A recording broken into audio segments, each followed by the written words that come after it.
2,000 years ago, someone built a machine that could predict the sky, eclipses, calendars, cycles that rule the moon like a hidden king. Then it drowned, and history pretended it never happened. So I have one question, sharp as a chisel. If the ancient world could build this, why did humanity forget? Tonight, we descend into the greatest tech rabbit hole in ancient history, the Antikythera Mechanism. I'm going to give you 3 things: no fluff, no fog; the shipwreck that delivered it like a message in a bottle; the science that read through corrosion and brought the machine back to life; the punchline that should keep you awake: this device mechanized astronomy, meaning it turned theory into gears. And yes, there will be humor, because if you don't laugh at the fact that a 2,000-year-old computer exists, your brain will start smoking. We've been told a clean story. Ancient people made statues, then we made science, then we made computers. Nice. Comforting. Completely unsafe. Because the Antikythera Mechanism is the kind of artifact that commits a crime. It violates your timeline. It says, your ancestors weren't just staring at the sky, they were calculating it. And once you accept that, you must accept a second thing. If they could build this, they could build more. So where did the tradition go? Hold that thought. Keep it in your pocket. We'll cash it later. Every great tech story begins the same way. Someone finds a broken thing and refuses to ignore it. In 1900, sponge divers discovered a Roman-era shipwreck off Antikythera. The wreck was loaded with treasure, statues, luxury goods, the kind of cargo that says, this boat belonged to somebody with money and dangerous friends. The salvage ran through 1900 to 1901, with help tied to Greek authorities and the Navy in the historical accounts. But among all that obvious beauty was something ugly, a corroded bronze lump. And history loves to hide miracles in ugly packaging. Because if it came up shining, you would have called it important immediately. No suspense, no mystery, no story. By 1902, an archaeologist examining the finds noticed something inside the corrosion, a gear wheel and Greek inscriptions. And in that moment, the past did something shocking. It revealed engineering teeth. Because gears aren't decoration.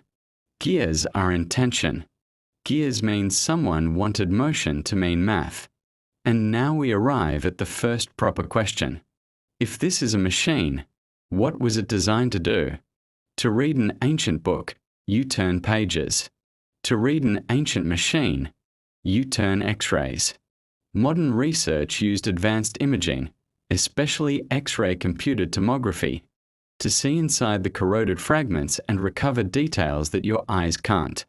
And here's the delicious detail.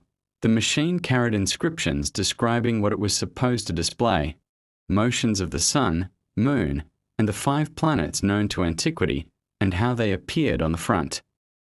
That's right.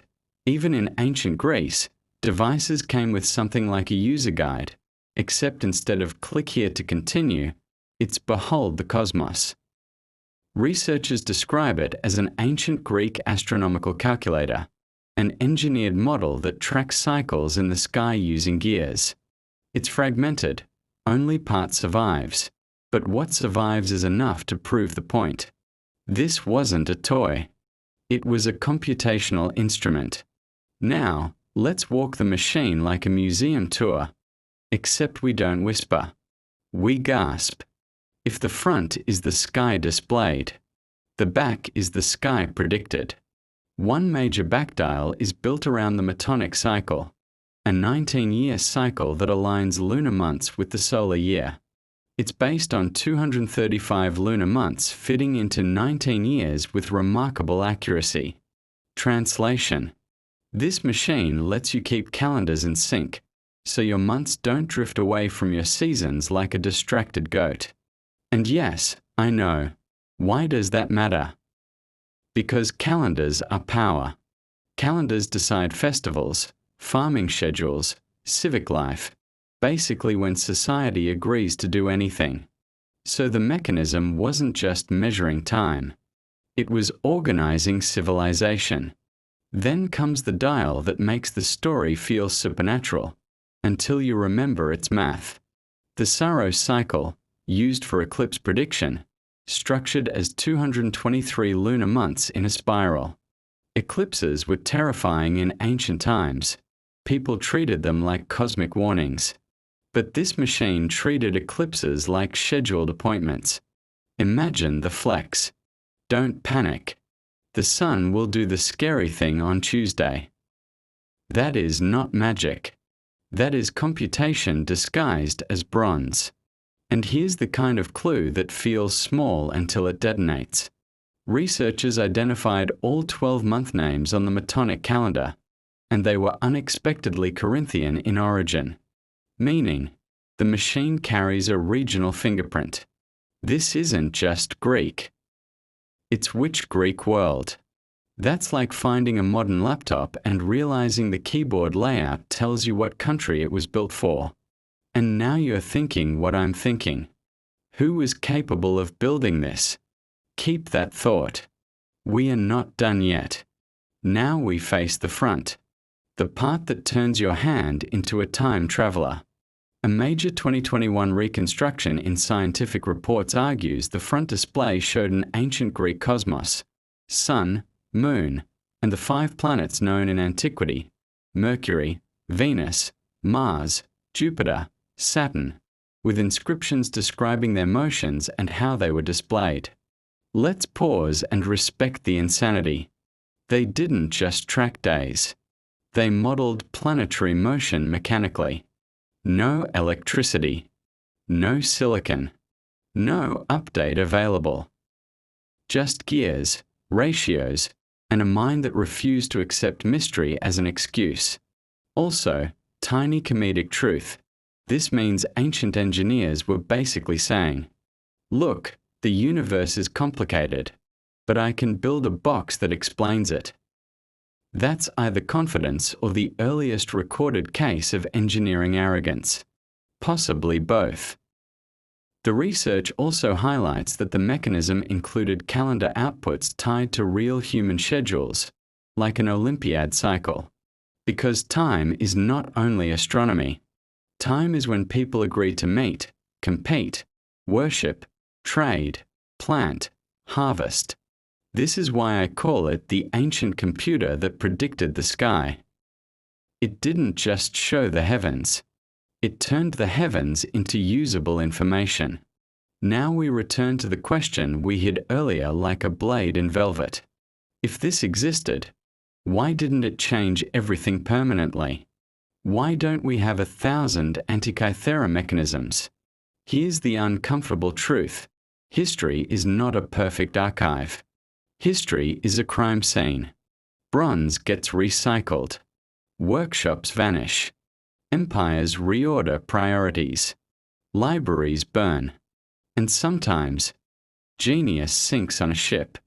The device itself came from a shipwreck dated to the 1st century BCE, discovered off Antikythera in 1900, meaning this machine survived by accident, not by protection. So it's possible, painfully possible, this wasn't the only one. Just the only one the sea returned. Which means the real mystery may not be how could they build it. The real mystery might be, how much did they build that we never recovered? Now for the line that changes the whole story. The 2021 Scientific Reports work describes the mechanism as the first known device that mechanized predictions of scientific theories, meaning it took mathematical astronomy and embodied it in gears.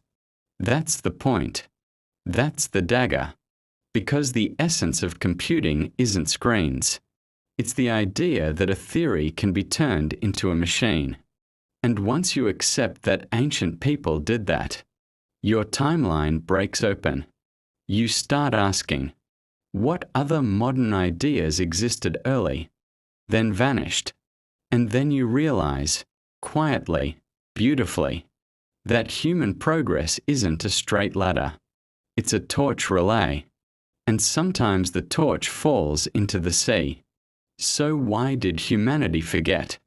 Maybe we didn't forget like a person forgets a password. Maybe we forgot like a civilization forgets a song. When the singers die, and the sheet music burns, and the instruments rot. And yet, the mechanism survived long enough to reach us. A broken bronze whisper from a world that refused to be simple.